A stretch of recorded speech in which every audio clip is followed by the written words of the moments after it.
CJP জিনিসটা কি? CJP, cockroach জনতা party, এই নামে অনলাইনে একটি পার্টি ওয়েবসাইট খোলা হয়েছে।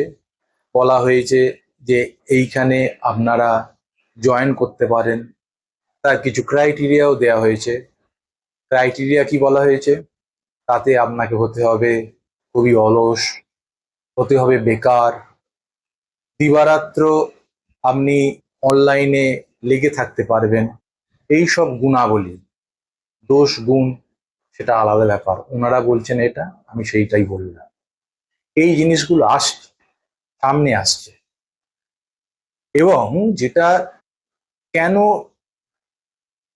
ভারত এবং ভারতীয় যুব সম্প্রদায় এটা নিয়ে হইচই শুরু করেছে, মিডিয়াও হইচই শুরু করেছে কেন, তার কারণ হচ্ছে এই সিজেপি অর্থাৎ ককরোচ জনতা পার্টির ফলোয়ার সংখ্যা গত 7 দিনে প্রায় 2 কোটি ছুঁয়েছে।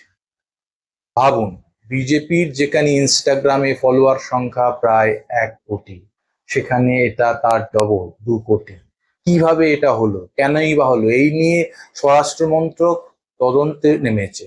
শুরু হয়েছে কোথা থেকে, কিভাবে এর বিস্তার। অনলাইন প্ল্যাটফর্মে এই যে আন্দোলনের ঢেউ, সুনামি বলা চলে, সেটা অনলাইনে অবশ্যই। সেটা কিভাবে হলো তা জানতে এক্স হ্যান্ডেলকেও বলা হয়েছে। তারাও সেই জন্যে এই ওয়েবসাইটটাকে আপাতত স্থগিত করে দিয়েছে, ব্লক করে দিয়েছে। এবং এই নিয়েও চলছে চাপানুতো। ভারতীয় রাজনীতিতে বিরোধীরা এই নিয়ে আবার সোচ্চার হচ্ছে, স্বাভাবিক, পলিটিক্স। কিন্তু কিভাবে এলো জিনিসটা?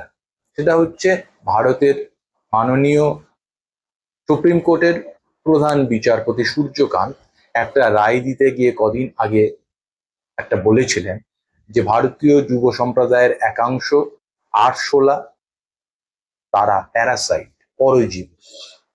তার যুক্তিও তিনি দিয়েছেন পরে, যে আমি এটা কিন্তু বলতে চাইনি, আমি যেটা বলতে চেয়েছি এক শ্রেণীর যুব সম্প্রদায় আছেন যারা কিচ্ছু কাজ করেন না, শুধু সমালোচনা করে বেড়ান, এবং দে আর ফেক, জালি। সেই জালি সম্প্রদায় সুযোগ খোঁজে, এবং সুযোগ খুঁজে কি করে? তারা এই সাংবাদিকতার নামে বা সমাজকর্মীর নামে বিভিন্নভাবে তারা সমাজে ঝড় তোলার চেষ্টা করে অন্যায়ভাবে।